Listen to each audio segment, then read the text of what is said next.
Are you ready for a reboot? Welcome to the Sheila Mack Show, reality at its finest. History reminds us those hit hardest often become the change makers. This year, we've all hit crazy economic, social, and emotional rock bottoms. We all get knocked down. Something hits globally, locally, personally. It affects our health, finances, our relationships. We have to recreate a business or career. Each show, Sheila and her special guest will be sharing their reboot stories, guiding you with real solutions to upgrade and up-level emotionally, mentally, physically, spiritually, and financially. Here on NBC's KCAA Radio.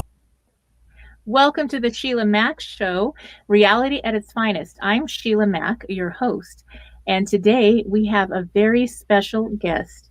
We have Sifu Karl Romain. He's a certified master trainer, certified professional life and relationship coach, certified master business coach, certified executive leadership coach. My goodness, you got the certificates. Certified cognitive behavioral coach, martial arts world champion. Yes, and I actually was in one of your classes once in New York. That's where I met you originally. That's right. Is the best, also a best-selling author and speaker. His main purpose is to help people who are at a crossroads in life discover new possibilities for their careers, relationships, and health. And this year we have hit some crossroads.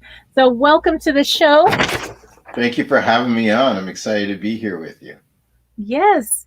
So tell us, how did you come to start teaching about these crossroads in life? Did you have your own moment or crossroad that brought you somewhere, or?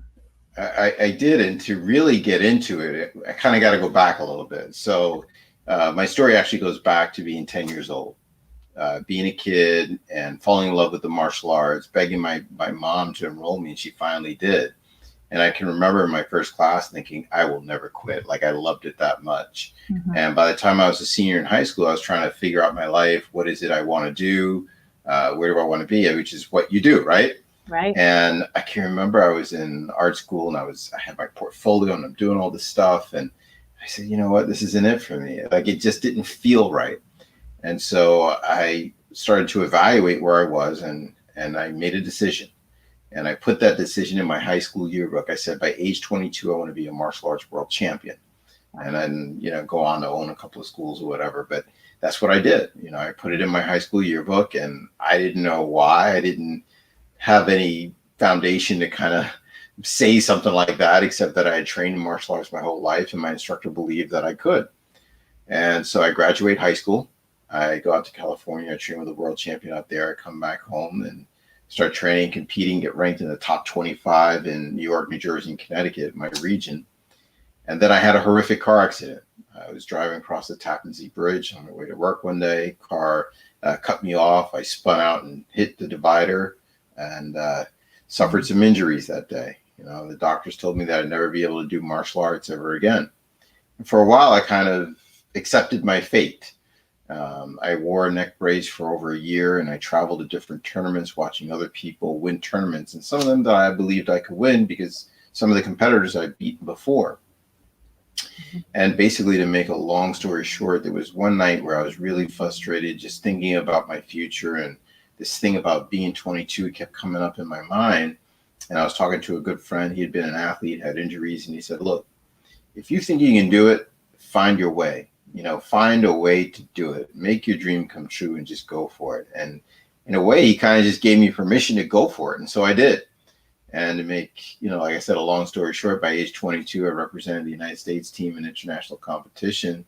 And I won the world championships, made my dream come true. And the real thing and what I share with people about my story is that my passion led me to my purpose, right? And my purpose is about inspiring people to live a life of their dreams. So that's how I got to where I am. That is so beautiful. And, when you think about it, sometimes we just need permission. Mm-hmm. And once we have that, everything shows up in perfect time and falls into place. And we just have to be willing to do the work. Now, obviously, you couldn't just meditate about it and hope that, you had to do the training. You had to put in some long hours. And so that's the other side of it, is you have to be willing to say no to other things. And I think very young, when you were 22 and you had to say no probably to a lot of fun things in order to stay in training, what was that like for you?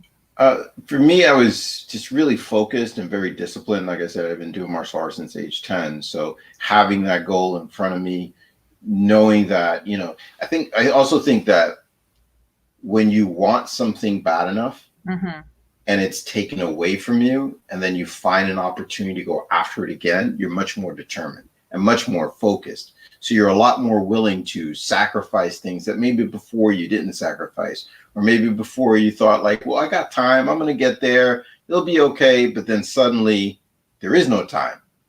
Right. All of a sudden I lost a year of training, competing, and everything else. So I had to really go for it, right? Otherwise I wouldn't have made my goal. Okay. So now you said at one point when you had this injury, you were sitting on the benches watching the other people in tournaments. Now, there is a belief that it's kind of like a mental framing of watching games where you're kind of participating in your mind that's actually training your body. Do you feel like that was something that you experienced in that time? Well, I did use visualization as part of my comeback, right? I really believe in the power of the mind, and we can get into that conversation a little bit later.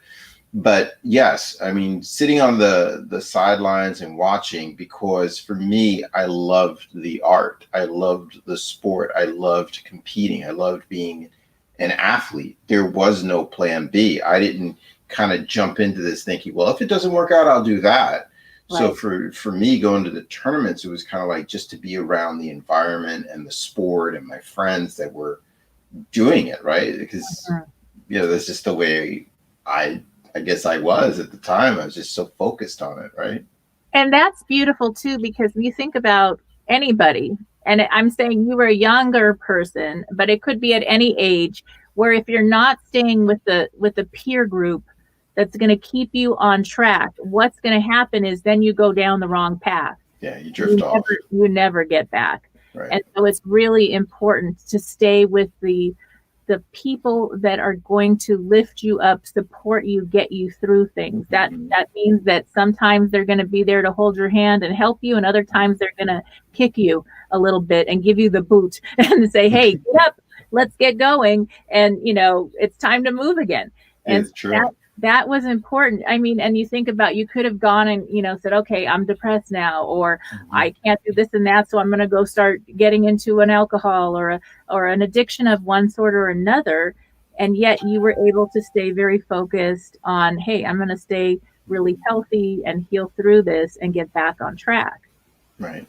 Yes. And I think one of the things that people should know about athletes in general, a lot of athletes are single focused people, right? They tend to concentrate a lot on their sport, right? And so that helps us to get really good at what we do, right? When you hear about an athlete who becomes a champion in their sports because they spend a lot of time focused, training and discipline, and really working towards that end point, that end goal.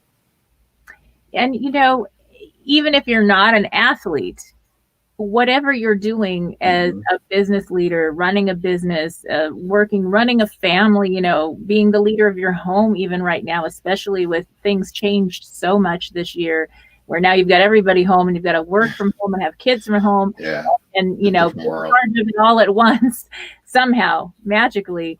And so I think that it is really, really important to remember that you lead. It's like who you're being in all you're doing is going to show up and people will feel it. The people you're around. Like now you have students, you have different classes that you teach as well, correct? Right. I have students at my school. I have staff. I have, coaching clients. I mean, it's full on. So for me, during this time of COVID, it was always thinking about, hey, how do we get on the other side of this? How do we, on the other side of everything that's going on right now, where do I want to be? Right. And that doesn't mean I didn't experience frustration. That doesn't mean that I don't experience sadness or, just even being upset about it. Sure, my business was closed for 5 months. I still had to pay rent. Like there's just, things are piling on. I'm a single dad. I got to take care of my kid, right? So there's a lot of stress and a lot of frustration during that time. But thinking about where do I want to be kind of helps me. It helps me to focus on not necessarily the challenge, but what is the solution to the challenge that I'm facing right now. And that's kind of like the same approach with the World Championships, right? Yes. So that's training for life. Absolutely. Yes. So then when you have, maybe you're a parent and you have your children in a sport or martial arts, it really is a way to train for life. You learn discipline and different things that can help you. And we really need to have that in our life. And I think, as an entrepreneur and working from home now, a lot of the time, I have to have a lot of discipline, not to go get distracted, take other calls, have other people in the house start having conversations, and let's go do this and that during the work day, or else then my work day becomes an all-nighter. Get the work done. And so there's a lot of gifts in being home, but it requires a different discipline. And it's a discipline for the younger people that are stuck at home. I have 2 of my kids are home for college because the universities and dorms have closed. Right. And they're not able to be there. They don't want to really be there. They're good. But, right now they're like, okay, we don't want to take the test and then end up getting locked down at the campus. So we're going to wait. And so they're doing online at home, and it's a different discipline. So one of my kids is very disciplined in the sense that she's just been like that since birth. Okay. She's like a scheduled person. She had to be scheduled in preschool. She was telling us what to do. And the parents were like, lay off of her. Don't make her take classes. I was like, no, that's her.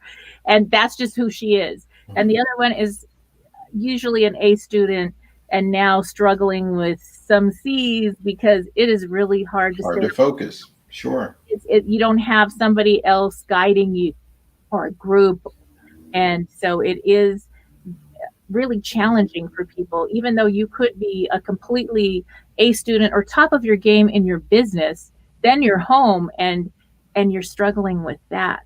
So Sure. What do you think, what advice would you give to people going through that type of a transition with coming from the sports discipline and the martial arts discipline that you can kind of take off of that arena and into life? Well, I mean, there's so many things I could take, right? I think first of all, it starts with having goals and being really clear about what your goals are. I think the second thing is having a disciplined schedule, knowing what you're going to do, when you're going to do it, and for how long you're going to do it for. Ultimately, it's about understanding your emotions and how to leverage your thoughts or your beliefs to get the results that you want, right? So one of the things I teach my clients is that our thoughts determine our feelings and our behaviors, right? And we call that the ABCs of emotions. And so it's really important to not only understand it, but then to apply it on a regular basis. And the more you're able to do that, not only will you feel better, but when you can regulate your emotions, that doesn't mean not feel. You have to feel whatever you're going through.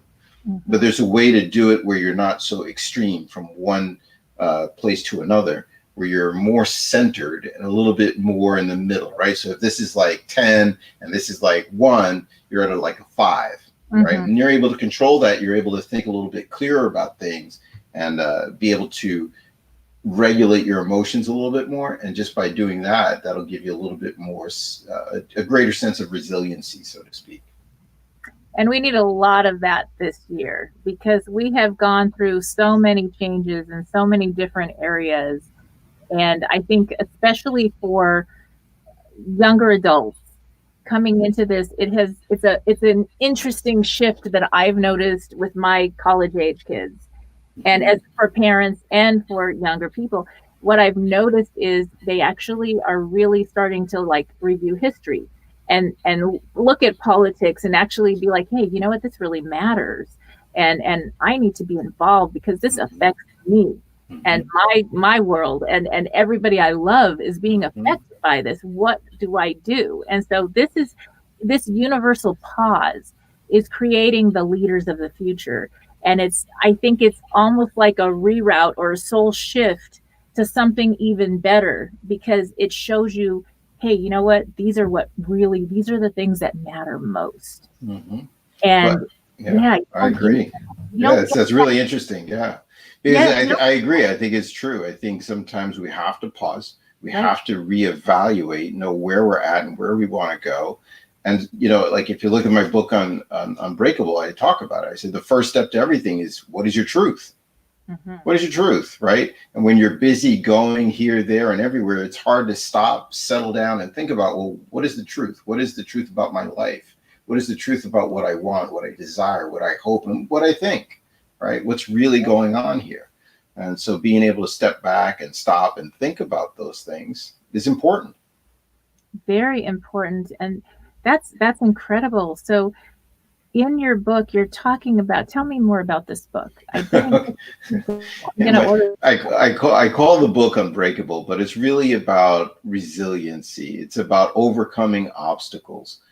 In the book, the first step, like I said, is truth, right? The second step is about thoughts and beliefs, because I believe so much that our thoughts are going to determine everything about what we accomplish in life, right? A thought is basically the seed, right? We water that seed and it becomes a belief. When it becomes a belief, it takes root and it filters the way we see and interact with the world and the way we show up, right? If I have a belief or an idea that I'm not good enough, well, guess what? The mind always wants to be right. So the mind's going to keep working to give me the evidence that I need to show me that I'm not good enough, right? But if I have a belief that says, hey, I'm strong, I'm powerful, I can accomplish things, guess what?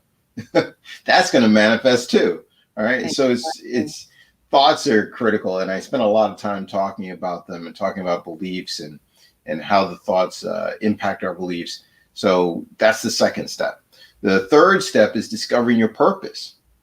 Right. So the first three aspects of what I talk about in the book are all inner victories. Right. When you know your purpose, what you're here for, what your mission is, you're going to stay on track and stay focused a lot longer than somebody who doesn't know. Right. Yeah.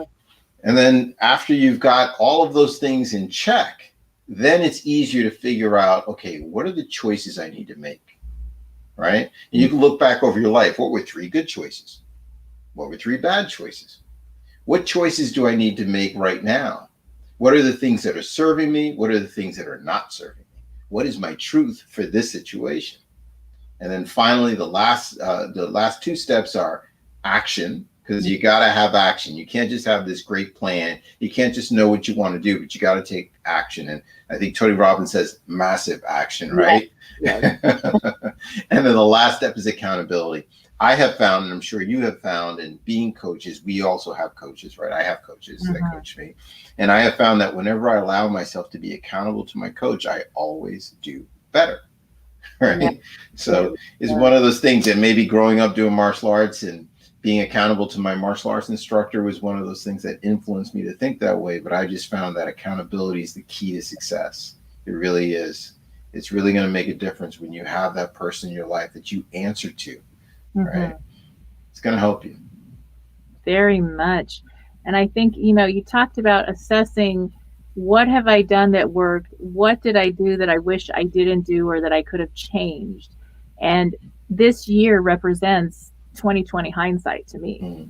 I'm like, okay, now, everybody says, I wish I had that 2020 hindsight. Well, we had a universal pause to meditate about this. And now we get to restart and rebuild our lives on our terms. And with that, we can decide what gets to stay and what needs to go away. Right. And that's going to make a big difference getting into this next year and getting through this year. I totally agree. It's, we can't go back and change the past. And if you're holding on to the mistakes that you've made in the past, I urge you to forgive yourself. Be more compassionate with yourself, because beating yourself up is not going to allow you to be the person that you need to be or to move forward. It's actually going to keep you stuck, right? Yes. And so if you really want to set yourself free and set others free, forgive yourself. Start with that. Make a list. These are the mistakes that I've made, and I need to forgive myself for this. I need to forgive myself for that. These are the things that have happened to me in my life, the grudges that I'm holding on to, and I need to forgive these people for that. Just start with that and just start to acknowledge the things that are weighing you down. I know a lot of times, and in my book, I actually do the forgiveness exercise. So the book is just packed with great stuff. May I show you the book? This is the book. This is the book right here. Okay, right Unbreakable. Right? I love Unbreakable. But it's just packed with like coaching tools and exercises, and one of them is the forgiveness exercise. And I know a lot of times when I do that exercise with clients, clients will say, "Hey, I feel so much lighter." So you don't realize all the stuff that you're carrying around that's weighing you down, right? It's so interesting because years ago, I had a terrible situation happen where somebody I loved was attacked. And I had to decide, was I going to keep that hate or, kind of give it to the universe, give it to God, do my best to make resolve with it, legally, and then move on. And I made that choice. And at the time, I was surprised that I made the choice to be in forgiveness. It wasn't okay, but obviously to be in that place because I knew better. Right. I wasn't going to own that. I wasn't going to carry that with me for the rest of my life. And it really has made a difference because that's really between them and source, however you want to figure it out. It's, karma, whatever you want to call it. And you do your best to be legal about things. And then you move on because that's theirs. And whether it was a mental illness or something else going on that caused that has nothing to do with me. And if I take it with me and I kept it and I kept that anger and I kept that resentment and trying to get back or all these other things, it would make me sick. And they would continue to be owning my life. Right. They would have power over me. That's right. And so forgiving somebody else is the most empowering thing you can do. That doesn't mean they have to be in your life. That doesn't mean, they have to have anything to do with you or you have to be best friends. It just means that you let it go. Yeah. And sometimes, Matthew West sings a song about forgiveness. And the song is actually based on a true story. It's about a mom who lost a child to a drunk driver. And she went on to not only forgive the drunk driver, but today they go out together and speak about the dangers of drunk driving and the power of forgiveness. And she says, in losing a daughter, I gained a son. I mean, that's the ultimate level of forgiveness, right? Yes. And it is hard to do, but the choices are to actually be sick or to be free. That's right. Yes. And, you think about the drunk driver, obviously that was not a good thing. Sure. But definitely. He was a young kid who made a mistake. Yeah, a big mistake. Yeah. And that definitely, we've lost a lot of people that I know to drag racing. My daughter's best friend was killed with drag racing at 19 years old. Wow. And it took about 3 years. And the parents were very religious. They're very religious, beautiful people. And they forgave and said, we hope this person turns themselves in. And they were doing all these different campaigns about it and speaking about, helping parents get through this when they were ready to do that. And, that person did turn himself in and they did talk and they do have some type of a relationship. And so it's interesting because that energy was felt, I think. And, all these studies like on water, on plants, you put your energy on it and your intentions and your thoughts and the plant dies or the molecular structure of the water changes. So how much different can our energy be even sent out to this year? And that goes for, think about, okay, I confess I have cursed this year. 2021, like what? You are not alone. Yeah, they're like, what's next? And I'm like, hey, why am I asking for Don't what? ask that question. Like, please, and so it's like I had to switch even that, because I was like, I need to intentionally say what beautiful things are going to unfold. The opposite of all these difficulties is good and beautiful gifts that are going to show up in so many ways. Healthcare, everything, the way we live as a society, and things are going to finally, they have to break down in order to reorganize to something even better. And so I have to train my brain to go to that place instead of cursing this year. Sure. Yeah, it is. Yeah. I mean, we all go through stuff. One of the stories I tell in the book is about losing my best friend to breast cancer. And at the time I was working with a coach, and one of the things that he said to me, and one of the things that I heard even in the story that you just shared, is when you go through a great loss, you have to find purpose. Yes. Right. So here you are, you had the parents who lost their child to a drag racer. They found a purpose. They went out and started talking about the dangers of it. Right. This woman that I talked about before in the Matthew West story, same thing. She went out and she started talking about, the dangers of drunk driving and the power of forgiveness. I mean, you find purpose in those things, it's going to transform your life. It's going to not only help you, but other people as well. I think it was Kenny that said, throw a pebble in the water and watch the ripple effect, right? And sometimes we can take those tragedies and turn them into something more beautiful, right? Yes. And, we don't know why the good die young, they say. And this year, especially, we have lost a lot of people. I lost my youngest son. I lost in December. He had a situation. It's called Wolff Parkinson White syndrome, and it's a situation on your heart where, in 5th grade, he was playing basketball on a team and he just dropped, and that's how we found out he had it. Wow. And so it's something, and they do ablation and they do all these different therapies. And then there's nothing else they can do. And some people can be fine their whole life, and yet they don't know, and your heart can just stop. And so I think, wow, how can I look at that? And we decided, I think we had the gift of extra time. We could have lost him in 5th grade, and he ended up living until 22. And so I had to retrain my brain. And we worked on gratitude and on retraining where we're thinking. Are we going to the sad part? Or are we going to the happy memories and what he would have wanted? And for us and his siblings, they were very close. And so that makes a difference. And we've gone through and we'll continue to go through grieving, because that's healthy and normal. And everybody has their own process. It's a very sacred journey. Yet being able to contribute in other ways, be on this show and talk to people and share about ways to get back on track this year is one of the happiest things that I'm doing, because I feel like, okay, somebody's going to hear this that needs to hear your message, and is okay, do I forgive or do I keep this, or whatever we're discussing, that we'll talk some more, and they're going to get your book maybe and read it, and that's going to make a difference. And that's like my being on purpose that has really helped. That's awesome. Yeah, I'm sorry for your loss. I mean, it's a great loss, but you're right. Finding that purpose will make a difference, not just for you, but also for others. Yes. So now with these sports and the training, there's a lot of us.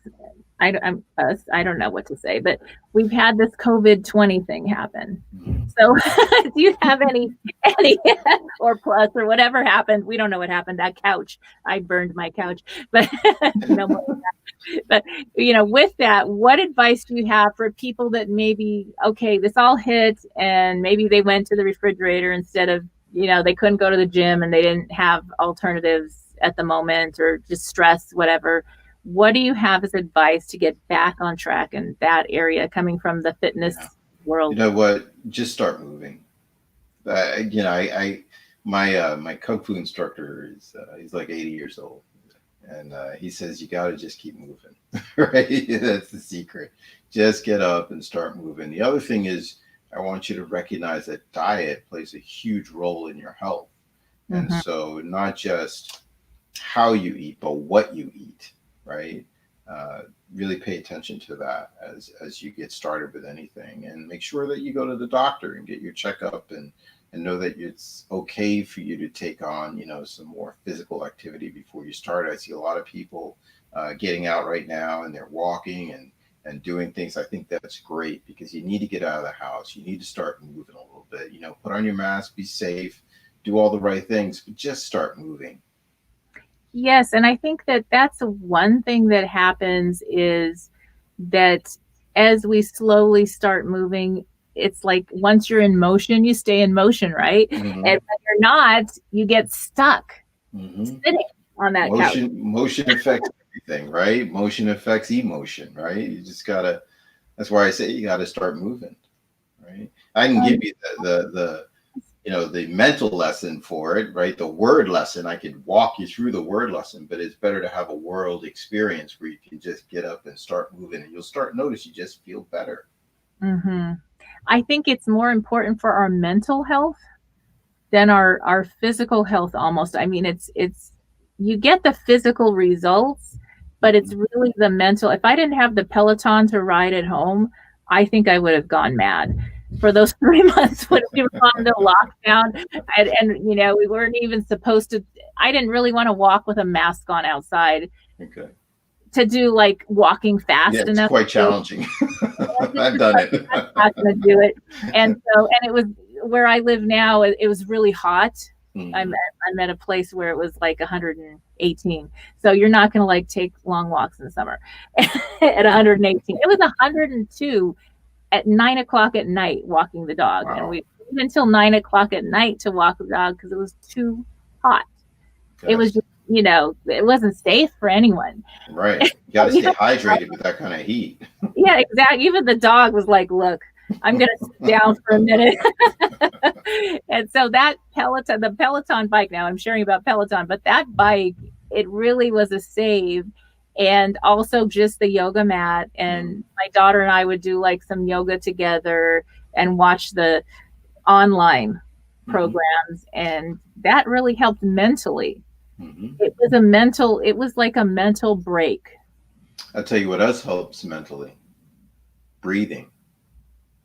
Yeah, I see so many people, they're stressed. And what do you do when you're stressed? You stop breathing, right? So if you're listening to the show and you're currently not breathing the way you should, take a couple of deep breaths and notice how you feel. I'm kind of being light about it or joking about it, but honestly, breathing is one of the most important things you do. And when we teach people Tai Chi, that's one of the first things we start with. How do you breathe properly? Breathing from the lower belly, really taking deep diaphragmatic breaths. It's going to have a profound effect on you, especially if you're going through an extremely stressful time. The way you breathe is the way you respond, right? And you can challenge me on that because, like if you think about it, when you're nervous, how do you breathe? There's a certain breath that goes with that, right? When you're upset or sad, there's a certain way you breathe as well. And when you're happy, there's a way that you breathe. And when you're calm, there's a certain way that you breathe. So practice breathing is critical to how you feel. And to be able to go, I think that really helped me through my tough times this year, to be able to go to that training of getting into the breath and getting into the mindset. And that really helped me through the hard first few months, really, where you go back and forth with this grieving. And it really helped me because I had those tools from meditations, from lots of different events, and just doing lots of yoga for many, many years. I did all the trainings and it really, there's something about it, how you live on the mat or how you're doing your practice doing Tai Chi is how you're going to live in the world. Right. Yes. It makes such a difference. And I doing the Tai Chi, when I started doing that, this is really interesting because for me at first, I'm a fast person. I'm like, okay, let's go. And it's hard for me to Slow down. down and like, okay, I've got to feel this energy here. And and and then I started to really get into the flow, and I could feel the energy flow. Mhm. And it was so peaceful, and it becomes addictive. And those are the kind of healthy addictions that we want versus going up to the refrigerator every minute or getting into drinking or something else. And believe it or not, like cortisol, our body produces cortisol when we're stressed. So if you feel like you're stuck right now and you're like starting a program, the breathing, doing a Tai Chi or a yoga or slow walks, meditations is going to really help, because we are dealing with a lot of stress. Turn off the news if possible. All this stress that we're taking in is raising our cortisol levels. So we could be like working out and trying really hard and sometimes over pushing and pushing more cortisol. And then we're like, but this scale is not moving. What is going on? And it's pure cortisol. It's pure stress. So doing those things, the meditation, Tai Chi, yoga, relaxing, giving yourself a moment, because even the universe here, we call it the universal pause instead of the pandemic as a positive, but it's like, hey, we were all sent to relax. Go to your room and reevaluate and take the pause. Right. And that's going to make a big difference this year. Mm-hmm. And I know a lot of people talk about affirmations. So can we talk about affirmations for a little bit? Yes. Because affirmations are important. However, there's aspects to it, I feel like, that are not always taught. Mm-hmm. And I think they are important for people to have and to know. But when you are doing your affirmations, there's a couple of things you need to know. First of all, if you're saying your affirmations, your mind will only respond to things that you tell yourself sincerely. So there's three ways that we communicate with ourselves. The first way is we lie. When you lie to yourself, your mind knows you're lying. Right? The second way that you communicate to yourself is like humorous, right? It's like a joke. It's like, yeah. Like you don't really believe it. You don't buy it. And the third way we communicate to ourselves is sincerely. So the problem is, or the challenge is some of the things you say to yourself sincerely will not support you in where you want to go or the person that you want to be. Wow. Right? Yes. So when we are doing affirmations, we're saying things that we want to have happen in our life. We're describing the person that we want to be. It's critically important to say it sincerely. Remember what I said before about the mind looking for evidence? Right. If you say it sincerely, your mind will start looking for the evidence to support what you're saying. And then there's one more piece. You have to act as if you believe what you're saying, right? Mm-hmm. So you remember what I said about the lie thing? You got to support what you're saying. So let's say, for instance, you say, I'm happy and positive, right? That's your affirmation. Right. Okay. So then the first thing you got to do is make sure you say it in a way where you mean it sincerely, wholeheartedly. The second thing you got to do is figure out what's the behavior to support what I'm saying. Otherwise, it's a lie. Mm-hmm. So you have to act as if you are happy and positive. What would a happy and positive person do? How would I behave if I really believe that? And doing those things is what's going to help your affirmation to take root and become your new belief and help you to get a different result in your life. Now, when you start that process, you have to overcome something. You have to overcome a big word, cognitive emotive dissonance. And it's a weird, awkward feeling that makes you think it's wrong because it's not your natural or your norm. It would be, for instance, if you're right-handed, it's like putting the pen or pencil in your left hand. It feels wrong, but it's not necessarily wrong. Right. That makes a lot of sense. So what came to me as you're sharing about that is make sure those affirmations that you're putting into your life and your mind are positive ones. So if you catch yourself, sometimes we catch ourselves saying negative things about ourselves and picking on ourselves. That's maybe right. It was something a parent did, or maybe it was something we learned. I don't know where it comes from. But when you start catching yourself and switching it to a positive thing, maybe, yes, we all want to learn and grow and change and improve in every area of our life. Yes. But let's give ourselves credit and put in those positives that we know are true and affirm those instead of, because we can easily affirm the wrong things that would cause even more pain. That's right. And it takes 16 positive statements to erase one negative. Whoa. So think about the power of repetition that you have to do with the positive stuff, right? So that goes for us personally. If you're parents, that goes for when you're talking with your children or your young adult children that may be home. That also goes for if you're running a business and you're talking with your employees. How can you be positive and give them, you're going to give them feedback and constructive criticism, but in a way that's resourceful and helpful, but not in a way that you're going to have to make 16 other statements to make up for it, because what we spend more of our time at work or maybe working online now than we do off with our family. So this is an important environment, and it's going to give you the results you want to have. You want your company or your team or your students to be positive. You got to show up with that and show them your positive sides. I'm sure as you went through all your trainings, your coaches, the people that were training you in the martial arts, they would point something out, but they would bring in some positives. Absolutely. Encouragement is the key to success, right? I have a mentor that talks about playing golf.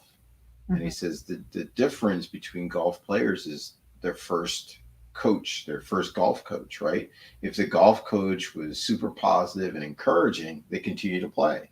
But if the golf coach was like, "Oh my God, you're horrible," you just, usually those people don't play golf for too long. Yes.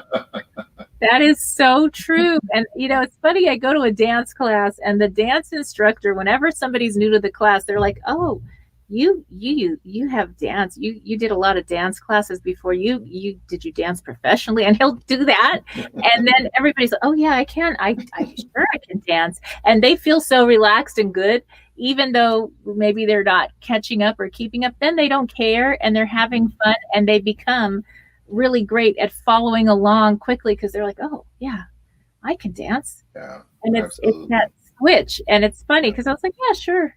Of course we can." Well, think about it. We do with our kids, right? Like nobody discourages a child from walking. Think about how hard it is to walk, right? Like if you had an injury and you had to relearn how to walk, I understand it's harder as an adult than it is as a child learning how to walk for the first time, right? But our children, they get up, they fall, we encourage them, get back up. Oh my God, he took a step, right? But imagine if the opposite were true, right? Oh, you fell, stay down, right? Life wouldn't be like our kids nobody would ever walk, right? So I'll be crawling around. Right. Yeah. So a little bit of encouragement is a good thing. It is. And think about this year. We have been knocked down as a society, as a world in different ways. We have had things happen, and we continue to get up and get back on track. And that is making all the difference. Absolutely. And we're getting better and better at it. Yes. So that is a really good thing. Very nice. Yeah. Well, so I just wanted to give people some practical steps. So I don't want anybody to just think, "Oh, thinking positive is going to change your life." It helps. It's definitely better than thinking negative. But, if you follow the steps that I gave you, if you affirm, if you follow the affirmation with behavior, all of those things that we're talking about, breathing, staying relaxed, forgiveness, setting goals, staying focused, being disciplined, all of those things that we're talking about are practical action steps that you can implement today. Like maybe you've been having that kind of year and that kind of day and that kind of season and that kind of week. It's not going to stay like this. And you have a choice. Who do you want to be on the other side of it? But whoever you want to be, it starts now. It doesn't start when you get there. Right? Because we bring to the future with whatever we prepare with today. So prepare today for your future, because your future is going to be brighter than it was yesterday. Right? Just like you had to go and start all over again after you had that injury, you had to rebuild and retrain all the muscles in order to become a world champion. And that is the same thing we need to do this year, is retrain and prepare and keep going and understand, Just give keep ourselves going. forgiveness when, hey, you know what, I got to retrain this muscle big time, whatever. It's okay. Forgive yourself through that. Like you were saying, forgiving yourself is so important. I love that. And every day is a new day. Yes. Every day is an opportunity to start over. And I'm not preaching to you. I'm trying to tell you that I'm in there with you. I'm doing everything I'm telling you to do. I'm doing for me too, because it's hard for me, right? It's like I have my own challenges. Like I said, just working through business, being a parent, like whatever it is, like I said, I'm not preaching. I'm trying to share with you, like, walk with me, take this journey with me, and I'll support you. Reach out to me, send me a note, a message, whatever it is, because we're all in this together.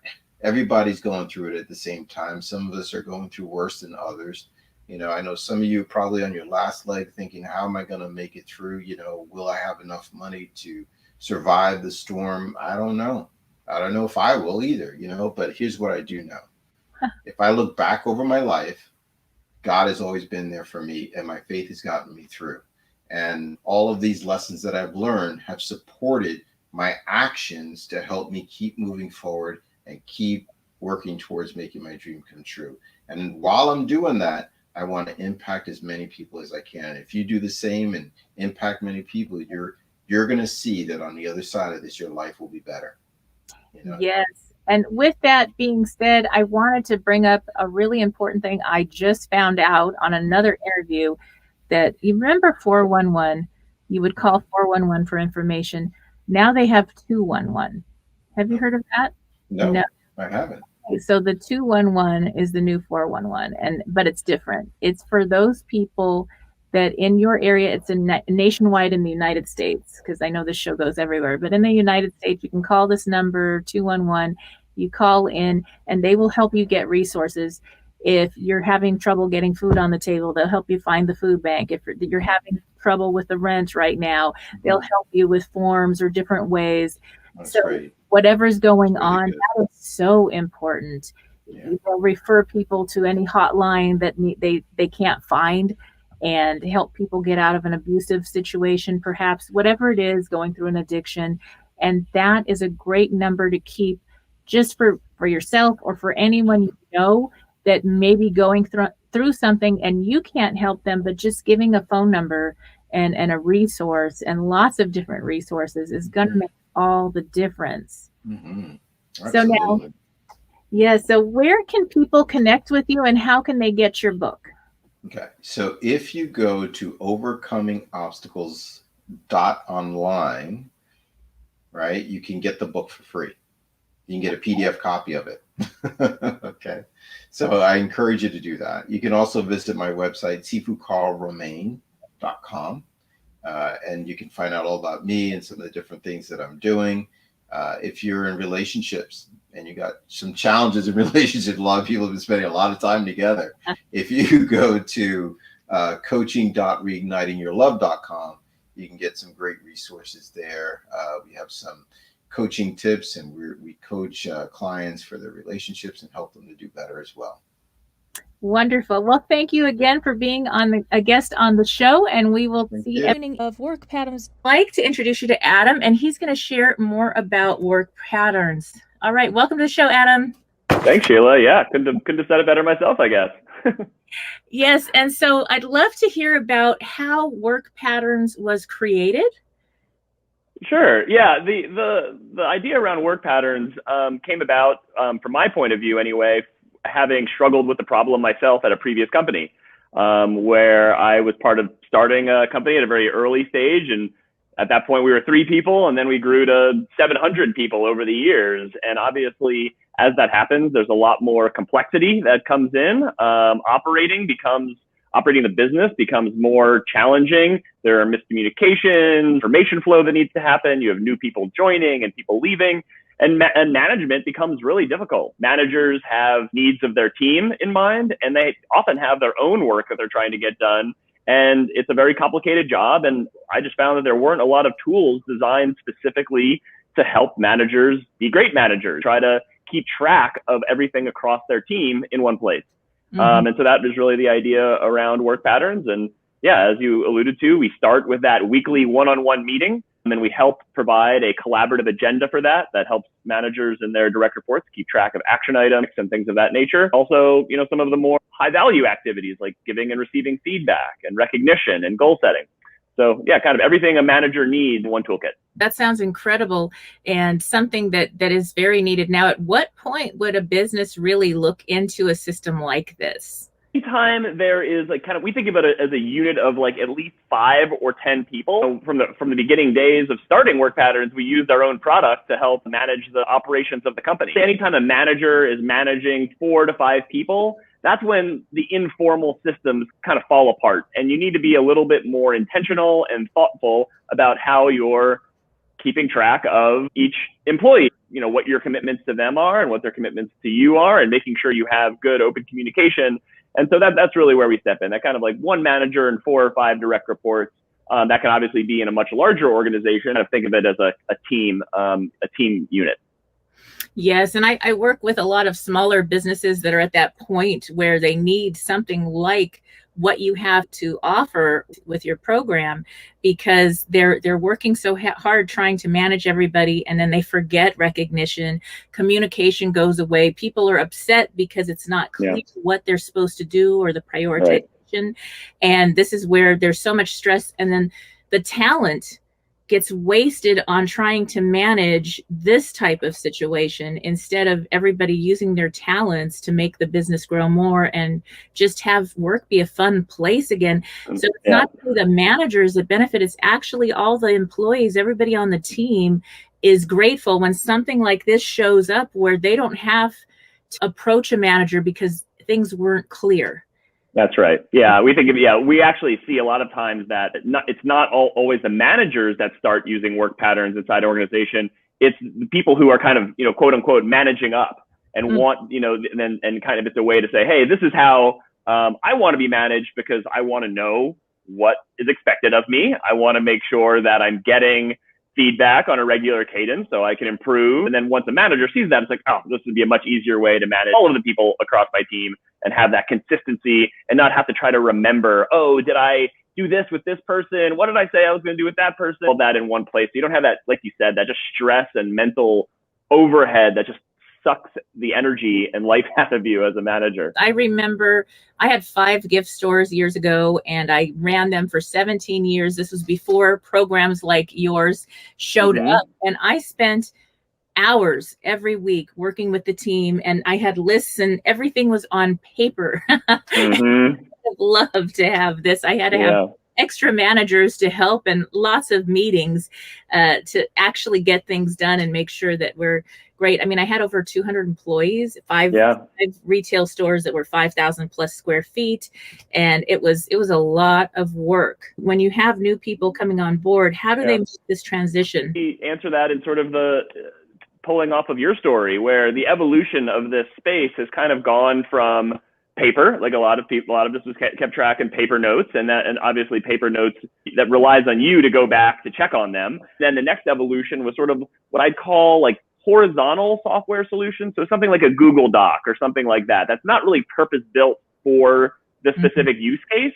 It's just it's a way to make that paper digital, but it's not purpose built for people management or a specific use case like that. And now we think we're kind of in the 3rd generation where we want purpose-built tools for the specific job that we're trying to do. And in this case, people management allows us to think through these cases that you mentioned. Like if you have a new employee joining the team, what template should you use to onboard that person? What are the things that you should be talking about early on? Why we offer templates in the product. So we have kind of like an onboarding template. I can only imagine there must be some type of studies or idea of the change that happens when somebody first onboards with your program and maybe a few months into it, once they get things up and running. What are the differences that people share with you? What are they finding with this program? There was obviously a pivotal point that we all saw back in March of 2020 when all of a sudden every company basically went to a hybrid or remote working arrangement. Big thing that we saw, that the informal systems that people were using for people management that weren't so great even then totally fell apart. And what like an example of that would be like, oh, I don't need a one-on-one because I can just drop by someone's desk when there's something to talk about, or I'll just bump into them in the hall or something like that. So that'd be an informal way of handling it. And those serendipitous encounters are great, but they should never have been relied upon as the basis of the relationship. The employee-manager relationship is the fundamental building block of any organization. So what we're seeing in our space is similar to what many industries are seeing, in that it's sort of like pulling the future forward.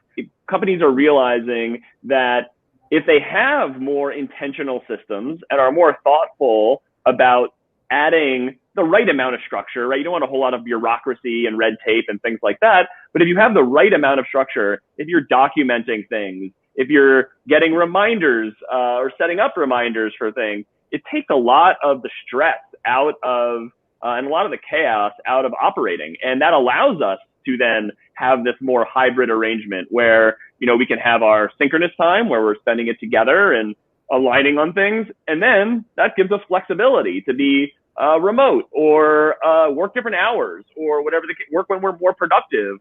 Well, and I think you're able to see workflow better. So, sometimes managers tend to give everything to one and not enough to another. And so this kind of helps, I would imagine, balancing workflow and getting some feedback on what needs to change, maybe on the team side, if something isn't working out, why. So you can find out, and you have a trail of what's happening so that if anything needs correction, you can go back to that. And totally. Yeah. That's where you can reward people on the team and also make adjustments needed to make it easier. That's great. That's incredible. Well, thank you for sharing. And for those tuning in, we'll be back after these messages. All right, stay tuned. If you are just tuning in, this is Sheila Mack, host of NBC's Sheila Mack Show here on KCAA Radio, the station that leaves no listener behind. And today I have a special gift for beautiful, authentic you. For a free Boots meditation and mini introduction to the Boots formula course, go to www.sheilamac.com/Boots meditation. That's www.Sheilamac.com/Boots, BOOTS meditation, and enjoy your free gift, which is a free Boots meditation class as well as a mini introduction to the Boots formula course. Enjoy. To grab a copy of my new best-selling book, Bootstraps and Bra Straps, the formula to go from rock bottom back into action in any situation. It is now available on Audible as well as on Amazon and Kindle and at www.sheilamac.com.